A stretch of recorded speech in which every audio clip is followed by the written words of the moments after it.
Gita press Gorakhpur से प्रकाशित केवल हिंदी वाली में। तो हिंदी का अनुवाद करते समय इन्होंने कुछ तथ्यों को छुपा दिया, जबकि मूल संस्कृत के अंदर वो अब भी विद्यमान है, हम आसानी से पढ़ सकते हैं। ये देखिएगा, ये शिव महापुराण प्रथम भाग हिंदी टीका सहित भाग 1।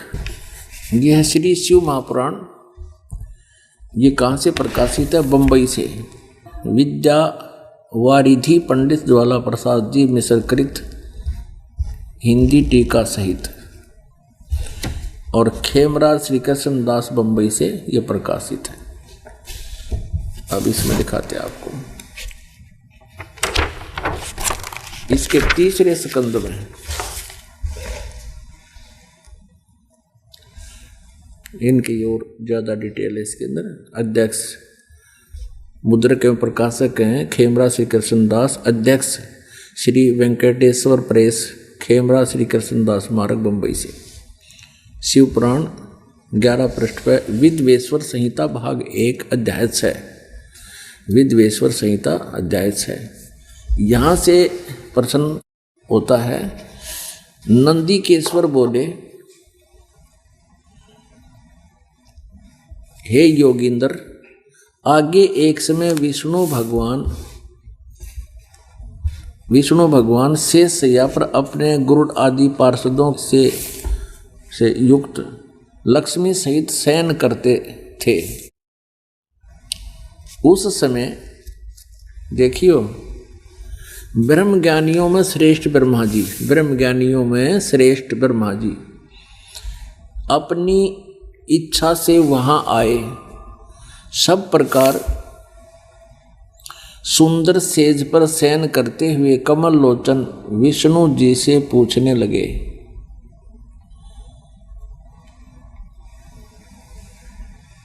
तुम कौन हो जो मुझे देखकर अभिमानी पुरुष के समान शयन करते हो, यानी सोए पड़े हो। हे वत्स, हे बेटा, ब्रह्मा जी कह रहे हैं विष्णु जी को, हे वत्स, हे बेटा, उठो, देखो मैं तुम्हारा स्वामी यानी तेरा मालिक आया हूं। आए हुए गुरु को देखकर जो अभिमान करता है, उस द्रोही मूड का प्रायश्चित होना उचित है। यह सुनकर विष्णु जी के अंतर में तो क्रोध हुआ, अंदर से तो गुस्सा हुआ, पर ऊपर तो इन्होंने दिखाया मैं क्रोधित नहीं हो रहा हूं,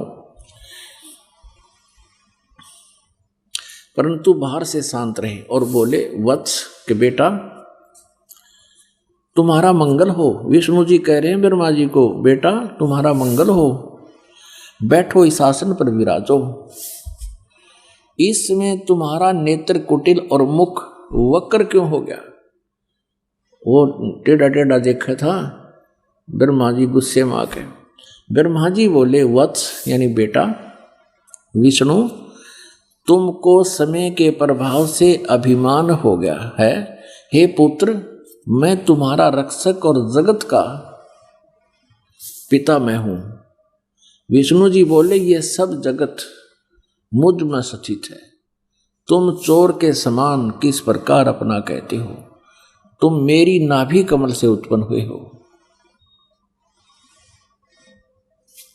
मेरी नाभि कमल से उत्पन्न हुए हो, इससे मेरे पुत्र हो, और मुझे पुत्र कहना व्यर्था है। नंदीकेश्वर बोले, इस प्रकार ब्रह्मा विष्णु दोनों ही रजोगुण मुग्ध होकर विवाद करने लगे। मैं श्रेष्ठ हूं, मैं स्वामी हूं, ऐसा कहकर एक दूसरे को मारने की इच्छा से युद्ध करने में उत्सुक हुए। हंस और गरुड़ पर उठकर अब लड़ने लगे। तब संपूर्ण देवता, हुआ तो लठ बजावे, ब्रह्मा विष्णु तो लड़े हैं, और संपूर्ण देवता विमान में बैठकर उस महा अद्भुत युद्ध देखने को चले आए, और आकाश में उनके ऊपर फूल बरसाने लगे। अपुण्य आत्माओं, अब जरा सा विचार करके देखो, किसी भी कारण से दो व्यक्तियों की आपस में कहासुनी हो जाती है, झगड़ा होता है, तो अच्छे व्यक्ति का फर्ज बनता है उन दोनों का बीच बचाव करे, उनको समझा बुझा के उनका युद्ध समाप्त करवावे। और ये हमारे देवता ऊपर से फूल बरसावे उनको लड़ता देख के, अन्यों के शाबाश मरो कट के, देखते हैं कौन सा तगड़ा तुम्हारे। ये देवताओं के लक्षण है। यहाँ का सारा नकली काम है। ये नकली ऋषि जिनको कह पता नहीं वेदों का और मैं ऋषि पाक रहे थे, और ये भगवान जिनको पूजा करते थे, इनके विषय में आगे देखो क्या लिखा है। ये खुद कहता है कहा कि तुमने ब्रह्मा और विष्णु को तुमने कैसे अपने आप को भगवान मान लिया, तुम यू आर नॉट गॉड, तुम भगवान नहीं हो। अब इन दोनों के बीच में काल ने वो सतम खड़ा कर दिया। फिर उन दोनों के बीच में सतम जब खड़ा कर दिया तो ये काल भगवान वहां शिव रूप में आ गया। फिर वो क्या कहता है ये देखिएगा। अब ये पृष्ठ नंबर 17 शिव पुराण विद्वेश्वर संहिता अध्याय 9 पढ़ रहे हैं। पहले हमने वो 6 पढ़ा था, अब यहां पढ़ते हैं हम। उन दोनों की अज्ञानता और वैर को दूर करने के अर्थ दोनों से कहा, मेरे सकल और निष्कल भेद से 2 स्वरूप हैं, परंतु और ईश्वर नहीं और कोई भगवान नहीं है। इस कारण से उनके 2 रूप नहीं हो सकते। पहला सतम रूप और पीछे मूर्तिमान रूप धारण किया है। इसमें ब्रह्म रूप निष्कल और इस रूप सगुण है। मेरे ये दोनों रूप सिद्ध हैं और दूसरे किसी के नहीं हो सकते। इस प्रकार तुम दोनों ने अथवा दूसरों को इस तव की प्राप्ति नहीं हो सकती। तुमने जो अज्ञानता से अपने को ईश माना, तुमने जो अज्ञान से अपने को भगवान मान लिया, ये बड़ा ही अद्भुत हुआ। और तुम्हारी फड़क निकालने के लिए मैं ईब आया हूं, उद्भुत हुआ। इसके दूर करने को ही मैं रण स्थान में आया। अब तुम अपना अभिमान त्याग कर मुझ ईश्वर में अपनी बुद्धि लगाओ। मेरे प्रसाद से लोक में सब अर्थ प्रकाश करते हैं। पुण्यात्माओं, इसमें संस्कृत भी साथ है। इस जो आपको पुराण दिखा रहा है दास शिव पुराण, इसमें संस्कृत मूल पाठ भी साथ है और अनुवादकर्ता ने अनुवाद भी बहुत कुछ ठीक किया हुआ है। इससे स्पष्ट हो गया कि ब्रह्मा विष्णु और शिव शंकर जो इस काल का पुत्र है, ये प्रभु नहीं है, ईश नहीं है। ये समांतर शक्ति के एक ही जैसे विभागीय मंत्री हैं। जैसे रजोगुण विभाग के ब्रह्मा जी, सतोगुण विभाग के विष्णु जी, तमोगुण विभाग के काल के पुत्र ये शिव जी। अब आपको दिखाते हैं कि यही विद्वेश्वर संहिता शिव पुराण आपको दिखा रहे हैं, जो बंबई से प्रकाशित है, मुंबई से। 17-18 पृष्ठ पे अध्याय 10, 9 हमने पढ़ लिया, अध्याय 10 अब ये है। इति श्री शिव महापुराणे विद्वेश्वर संहिता भाषा टीकायम 9वां अध्याय। 9वां समाप्त हो गया और यहाँ 10वां शुरू हो गया। यहाँ देखना, इस पर हम अपने थोड़ा सा अपने मतलब का लेंगे ज़्यादा, जिससे हम समझ सकें इन सदग्रंथों को। हे पुत्रों, यह कृत आपने तप से प्राप्त किया है, जो कि सृष्टि उत्पत्ति और पालन कहता है, सो मैंने प्रसन्न होकर तुम्हें दिया है। इसी प्रकार दूसरे 2 कृत्य रुद्र और महेश को प्रदान किए।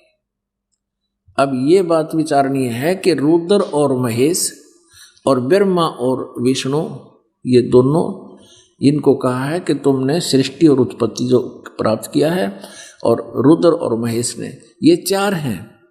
और बोलने वाला इनका पिता 5वां है। वो क्या कह रहा है? परंतु अनुग्रहकृत कोई भी पाने में समर्थ नहीं है।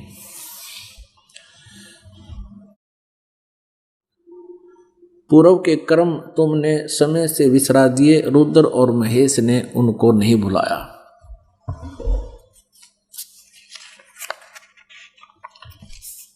अब 19 पृष्ठ हम आपको पढ़ के सुनाएंगे।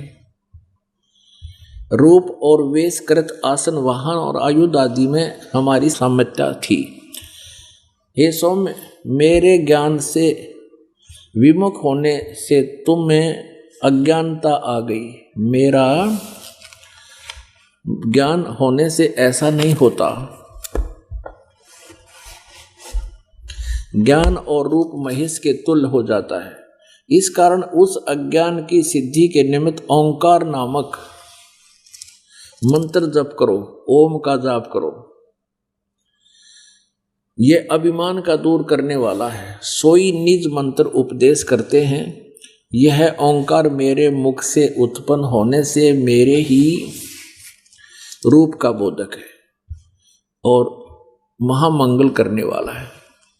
यह वाचक है, मैं वाच्य हूं। यह मंत्र मेरा आत्मा है। इसके स्मरण से मेरा स्मरण होता है।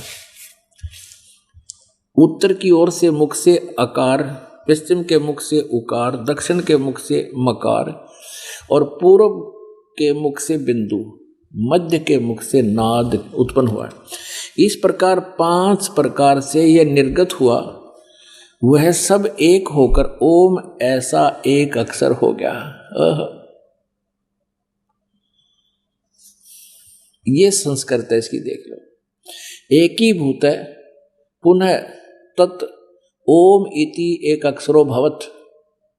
इसमें ओम नमः शिवाय कितने नहीं लिख रखे,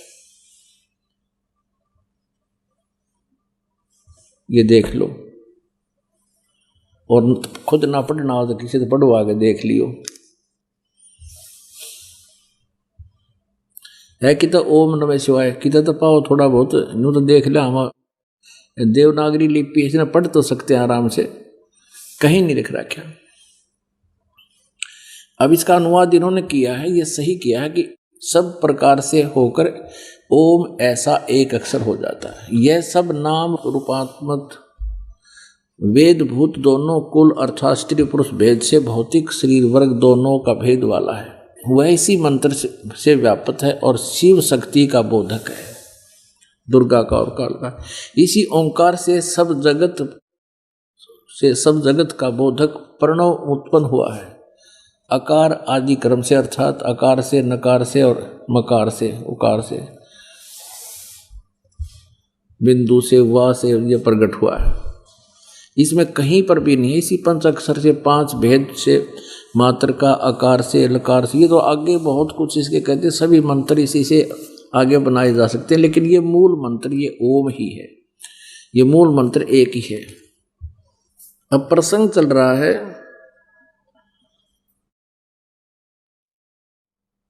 परमेश्वर कबीर देव जी, वो पूर्ण परमात्मा है।